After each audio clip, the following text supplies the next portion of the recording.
Halo Tribuners, kita kembali lagi di Teman Ngobrol, Ruang Dialog untuk Bertumbuh. Ya, kali ini kita bakalan membawakan tema seputar healing. Oke, tapi ini healing dalam mental ya. Oke. Yang spesifik. Oke, kadang-kadang suka orang bilang, aku butuh healing nih, gitu. Iya. Jadinya ke Bali. Ya, jadi ini mengenai mental health lagi ya, Tribuners, sepanjang bulan ini. Dan ini adalah podcast terakhir di bulan Maret. Yes. Karena next kita bakalan update podcast mengenai family itu di bulan April. Jadi next kita akan ngomongin soal mental health ya. Anyway, karena ini podcastnya berkenaan dengan Idul Fitri, kita bilang mohon maaf lahir batin dulu, boleh nggak sih? Gitu. Ya Tribuners, jadi kami dua sejoli. Saya Joy, saya Miss Vera.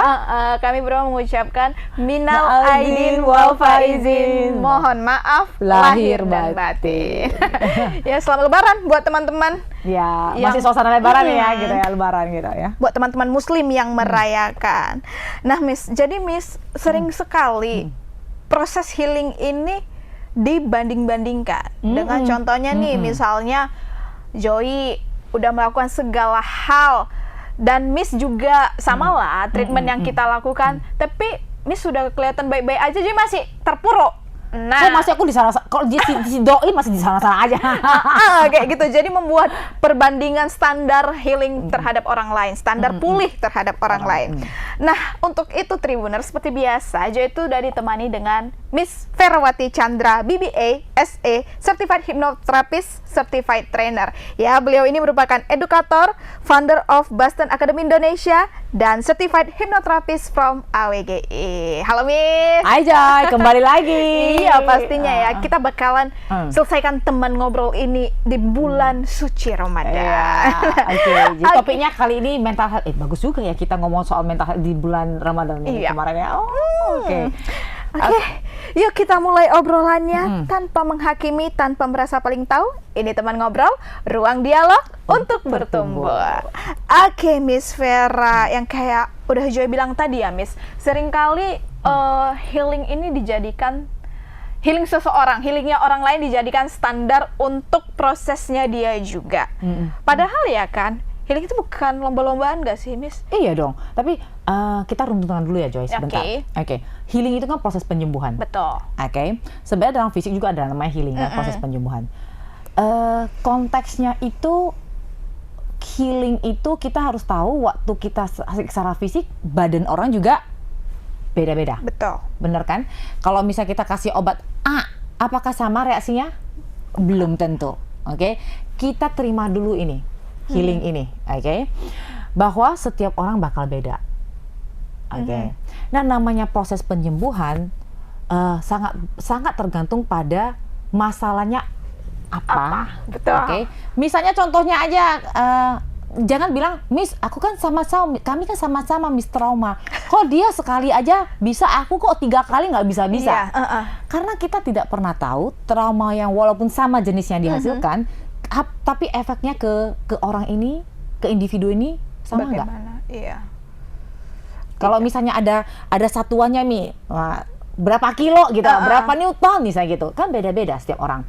Dan sangat tergantung pada orang ini menerimanya seperti apa. Oke.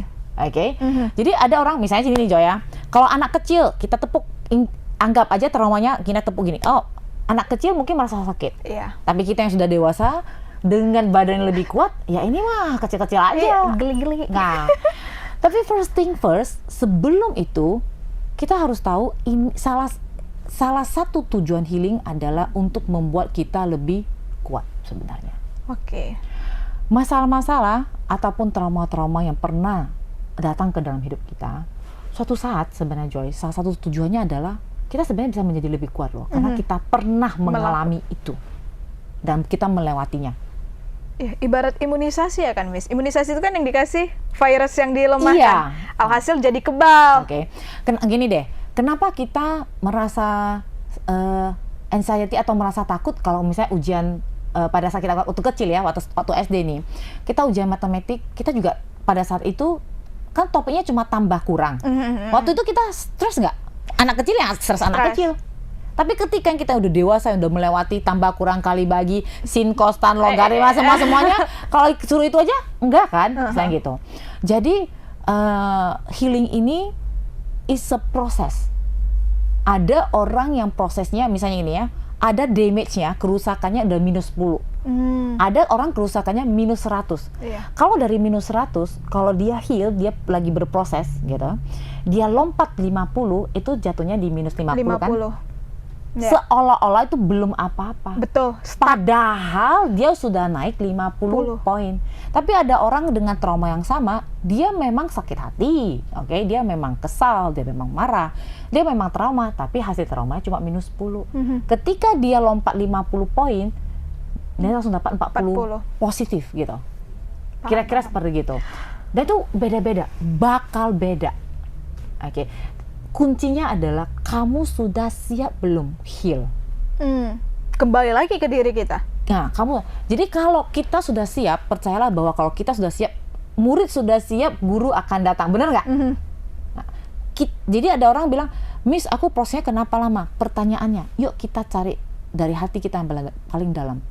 Kita mau nggak dan bersedia nggak untuk melepaskan perasaan sakit ini? Karena banyak dari klien, banyak dari orang yang lagi sakit hati, dia merasa itu adalah bagian dari dirinya dan hidupnya. Bahkan untuk melepaskan perasaan negatif itu aja dia merasa, nanti aku akan aman nggak ya? Gitu. Jadi stuck di sana dia, attached. Melekatan, dia melekat sama ininya gitu, rasa sakitnya gitu. Jadi prosesnya nggak bakal sama, udah pasti Joy. Oke. Dan apakah ada hubungannya dengan jenis kelamin? Ya.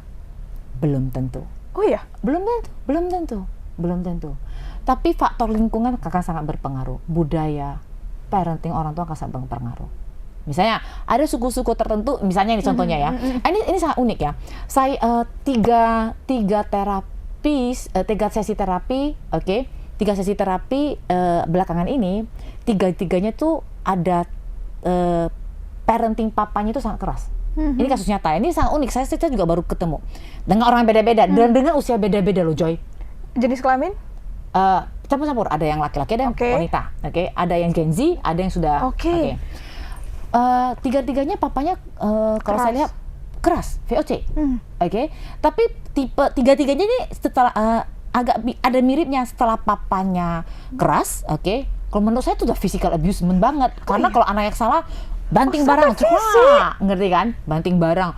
Maaf ya, keluarkan kata-kata yang tidak sopan, misalnya gitu kan. Tapi setelah papanya reda, papanya ini meluk-meluk anaknya lagi. Ngerti kan? Kayak terus bapaknya juga berikan perhatian ke anaknya gitu. Jadi memang sakit hati, tapi masih tetap sayang, misalnya gitu. Jadi ada klien laki-laki yang usianya 38 tahun, ini kisah nyata. Papanya kasar, tetapi dia bilang, bagaimanapun Miss, papaku itu memberikan aku jalan sukses. Aku yang seperti sekarang ini dengan berkelimpahan uang, masa gitu, itu adalah hasil didikan dan mindset dari papaku. Berarti dia menerima ya? Menerima. Nah, tapi ada juga bagian dirinya yang sakit hati, ya itu aja diselesaikan. Ngerti kan? Jadi akan berbeda. Apakah semua orang seperti itu, Joy? Tidak. Belum tentu, karena kan papanya beda-beda. Ada yang aneh, papanya setelah kasar, misalnya gitu, sudah keras, disayang-sayang, misalnya gitu kan. Nah, tapi apakah semua anak bisa seperti itu? Tidak juga. Beda, sangat beda. Dan jangan pernah membandingkan. Misalnya gitu. Itulah yang membuat kita unik, Joy, sebagai manusia. Iya, kayak Miss bilang, apakah semua anak sama ya? Sedangkan yang kakak adik dengan bapak yang sama, mungkin perlakuannya sama, dia berbeda. Iya. Menanggapinya kan, Miss? Nah, apalagi beda orang, istilahnya gitu, beda budaya, beda keluarga. Jadi jangan pernah samain proses healing dirimu dengan proses healing orang lain yang apalagi di sosmed. Oke, Miss. Sikit ini, Miss. Jadi dia ini udah merasa healing ya, udah merasa pulih. Tapi kenapa luka lama itu bisa membuat dia ke-trigger lagi? Apakah ini menandakan sebenarnya dia itu belum benar-benar pulih? Bisa banyak faktor. Ini agak teknis, tapi saya akan jelaskan.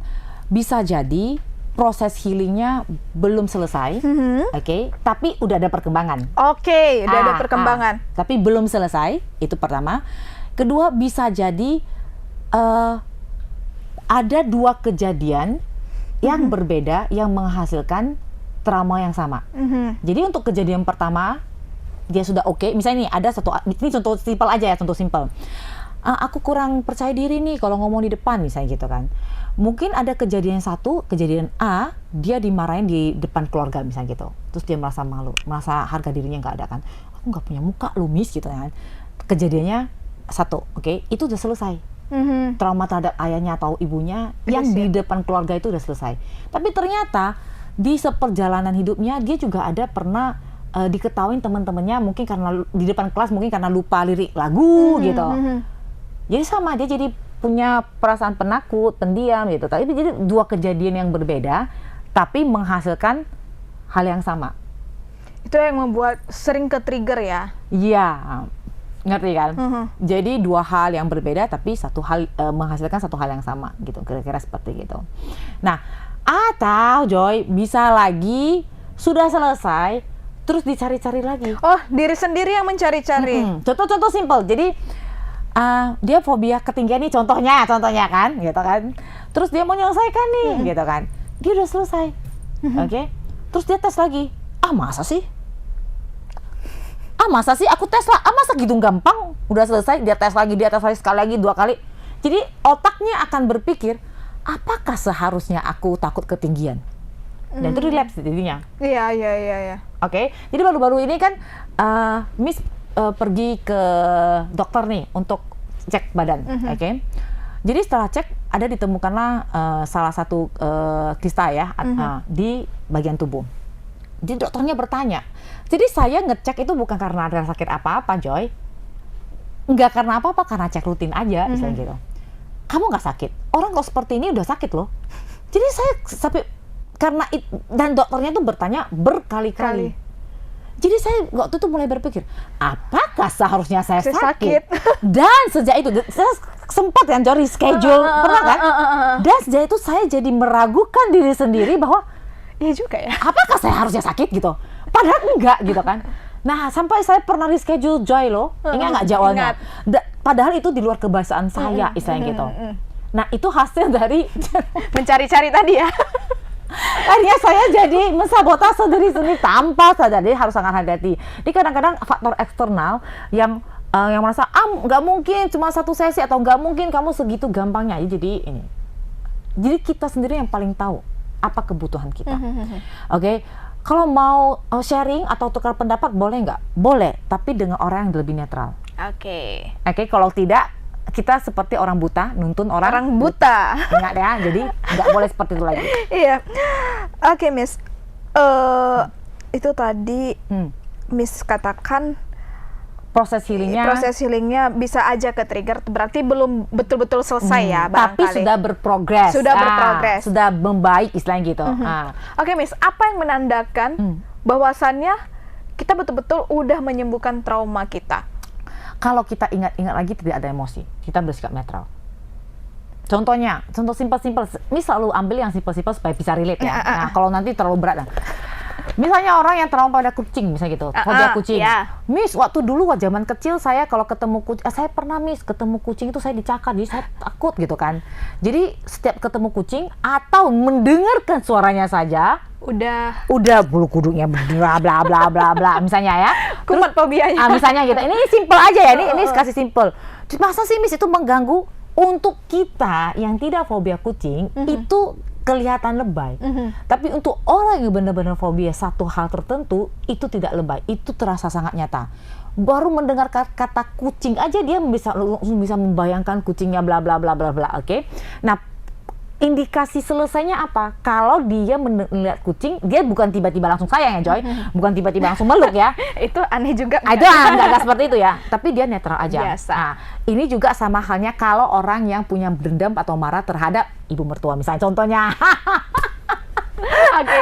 Contoh ya Joy, atau Pak Bos gitu kan, atau rekan kerja. Jadi dulunya kalau ada orang yang kalau misalnya udah fobia sama, atau misalnya takut atau marah atau dendam sama ibu mertuanya, mendengarkan kata-kata ibu mertua atau suaranya aja atau nomor teleponnya masuk aja, sudah perutnya nggak enak, gitu kan, mual. Dan itu nyata, buat dia tuh nyata, buat kita seolah-olah itu lebay. Iya.